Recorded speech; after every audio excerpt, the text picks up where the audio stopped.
ओम नमः शिवाय। आज श्रावण का पहला सोमवार है और हम हैं हिंदू मंदिर of lake county grace lake में। और आज बात करते हैं शिव पुराण की कथा का भी पहला दिन है और मेरे साथ में हैं हिज होलीनेस महाराज श्री डॉक्टर राम कमलदास वेदांती जी।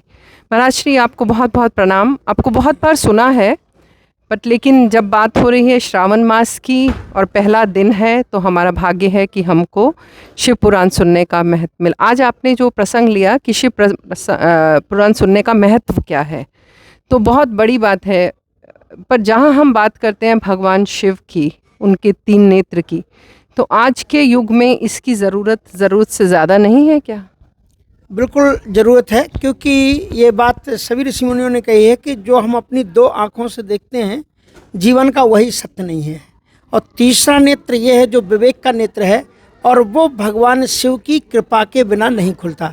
इसलिए शिव की आराधना हमारे ज्ञान के उस तीसरे नेत्र को खोलता है जिससे हम संसार की नश्वरता और वास्तविक तत्व को देख पाते हैं। क्योंकि जीवन का लक्ष्य केवल रोटी कपड़ा और मकान ही नहीं है। ये शरीर के लिए आवश्यक हैं, लेकिन आत्मा के लिए परमात्मा की आवश्यकता है। और जब परमात्मा जीवन में आता है तो हम संपूर्ण संसार के कल्याण की कामना करते हैं। महाराज जी, आप अभी व्यास गद्दी पे बैठे हैं तो हर एक संकल्प लेते जब व्यास गद्दी पे बैठते हैं, बात करते हैं।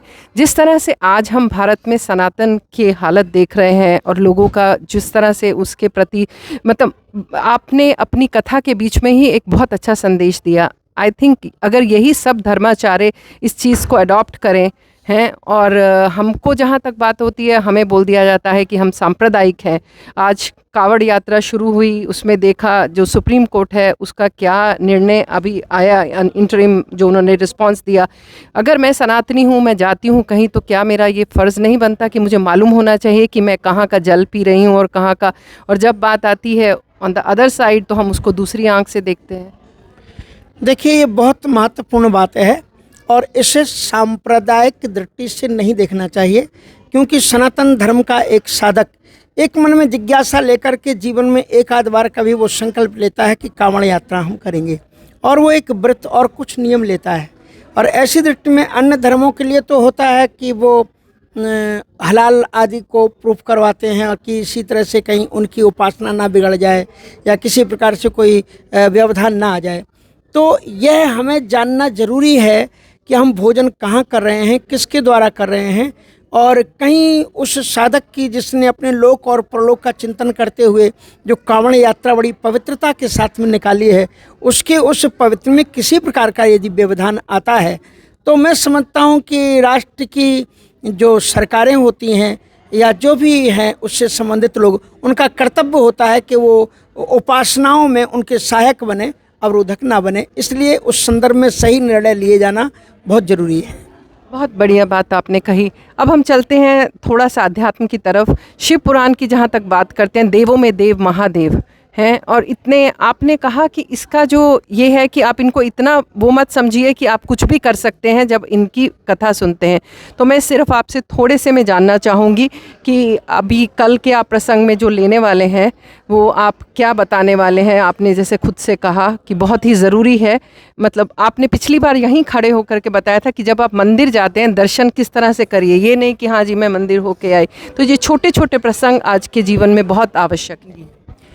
कल के प्रसंग में बहुधा लोगों के मन में ये भ्रांतियां हैं कि ये शिवलिंग है क्या, और कभी कभी इसको लोग एक शिवलिंग नाम को होने के कारण अश्लीलता की ओर ले जाते हैं, और कभी कभी उसमें भ्रांतियां फैलाते हैं कि स्त्रियों को उपासना करते समय शिवलिंग का स्पर्श नहीं करना चाहिए।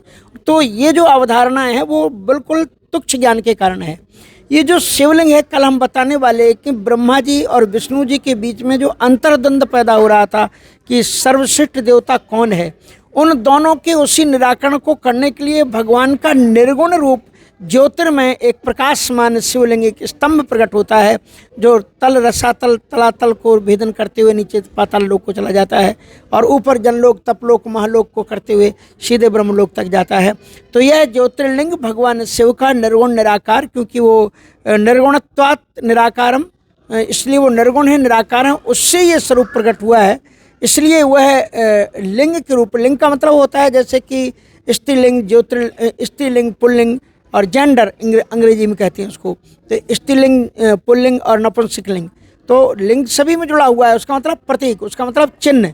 तो उसी तरह से भगवान शिव का ये ज्योतिर्लिंग है वो ब्रह्म का प्रतीक है, और इस तरह से हम निर्गुण निराकार परमात्मा को ज्योतिर्लिंग के प्रतीक के रूप में आराधना करके उस विराट की उपासना करते हैं।